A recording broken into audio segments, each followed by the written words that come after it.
Thank you बहाज। बेटा तुमने मुझे मेरी माँ के सामने शर्मिंदा होने से बचा लिया। कम ऑन, क्या हो गया? आप बार बार मुझे थैंक यू कह रहे हैं, मुझे एम्बैरेसमेंट हो रही है। मैंने सिर्फ वही किया जिससे मेरी गलती को सुधारा जा सकता था। लेकिन ये सब इतना आसान तो नहीं होगा तुम्हारे लिए। महमूद जैसा शख्स। महमूद जैसे घटिया इंसान का नाम ना ही लीजिए। मुझे तो ये समझ में नहीं आता कि आखिर चच्ची ने उससे शादी की ही क्यों। हैरान तो मैं भी बहुत हुआ था जब मैंने महक को महमूद की बीवी बने देखा था। मुझे आज तक समझ में नहीं आया कि महक ने रजा जैसे शख्स को छोड़कर महमूद को क्यों चुना। आप नहीं जानते चच्ची के साथ क्या हो रहा है। हाथ उठाता है वो चच्ची के ऊपर।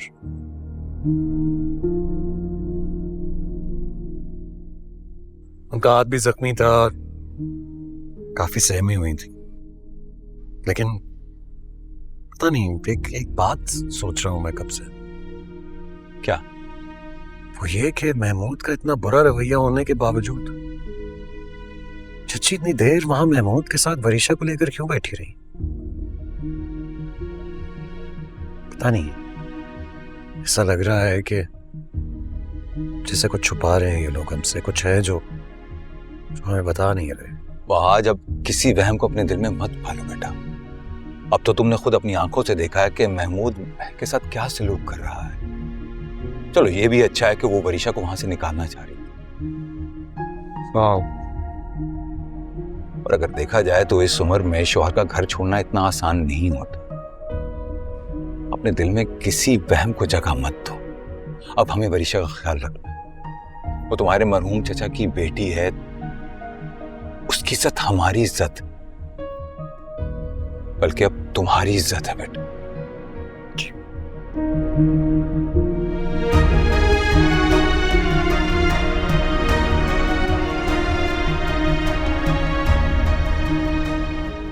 सब ठीक है ना? तुम्हें किसी ने कुछ कहा तो नहीं? हाँ सब ठीक है, बस दादू से बात हुई थी। वहाँ कौन तुम्हारे साथ कैसे पेश आ रहा है तुम सब मुझे बताओगी। क्या हो रहा है क्या नहीं हो रहा, सब कुछ।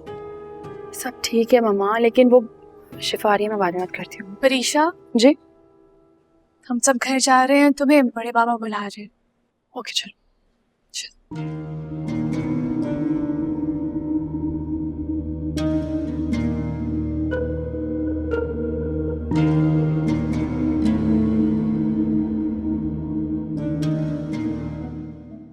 बेटा तुम्हें अब आराम करना चाहिए, आखिर कितनी रातें जागोगे। आज तुम्हारी मामा बिल्कुल ठीक कह रही है। तुम लोग घर जाओ, थक गए हो गए। मेरा तो ख्याल है कि आप दोनों घर जाएं, सुबह आ जाइएगा ना। अब बीजान की तबीयत काफी बेहतर है। वैसे मैं ये सोच रही थी कि अगर आप सब घर चले जाएं, मैं यहाँ रुक जाती हूँ ना। अरे नहीं वरीशा बेटा, आप सब लोग जाओ, मैं रुकूंगा आप बीजान के पास। क्यों बड़े बाबा? दादू पे मेरा कोई हक नहीं है क्या जो मैं यहाँ नहीं रुक सकती? मेरा नहीं ख्याल कि मेरे होते हुए किसी और को रुकने की जरूरत है। आप सब लोग जाइए, यहाँ पे मैं रुकूंगा।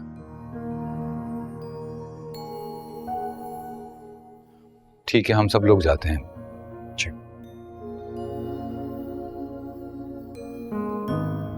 हाय मॉम। ठीक है, किसी चीज की जरूरत हो तो फोन कर लेना। अच्छा बेटा।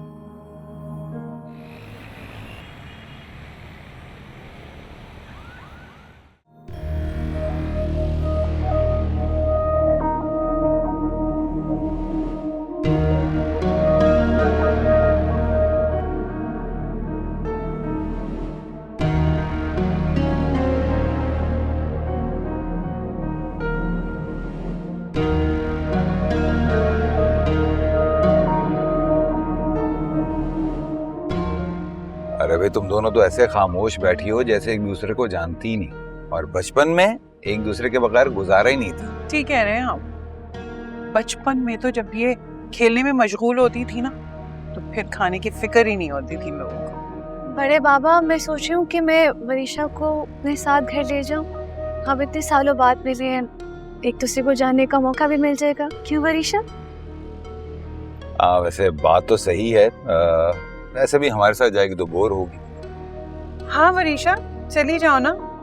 अच्छा है भाई, कुछ तुम अपनी सुनाना, कुछ इसकी सुनना, है ना।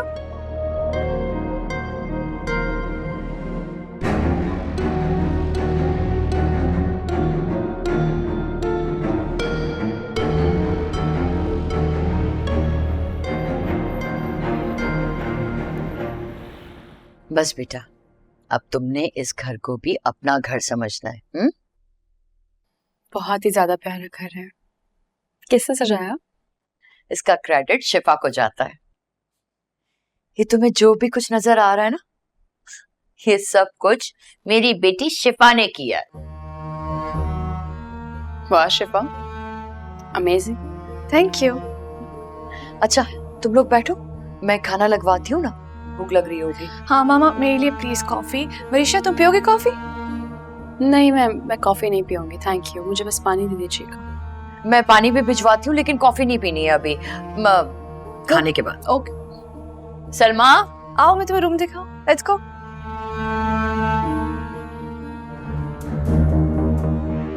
मैं वरीशा को लिए बिना यहां से नहीं जाऊंगा। कहाँ है वरीशा? वरीशा कहाँ है? वरीशा, वरीशा देखो मेरी बात सुनो। मैं आ गया हूँ, तुम्हें अब रोने की जरूरत नहीं है। मैं तुम्हें यहाँ से लेकर ही जाऊंगा।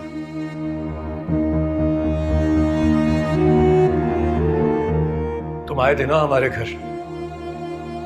उस दिनों की तरह धमकी लगा कर गए थे जब हम वहां मौजूद नहीं थे। आज मैं तुम्हारी आंखों के सामने तुम्हारे ही घर में खड़ा हूं के वरीशा का हाथ थामे उसे यहां से लेकर जाऊं।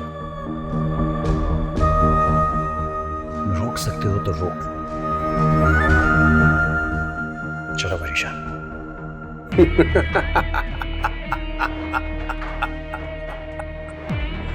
शाबाश वाज, शाबाश। तुम्हारे अंदर की यही आग, यही गुस्सा, यही नफरत मेरे काम को आसान बनाएगी। बीजान के दिल से वहाज को निकालकर उस घर में अपनी जगह बनाने से बेहतर है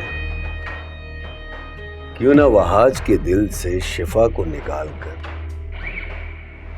वहाज के दिल में वरीशा के लिए जगह बनाई जाए।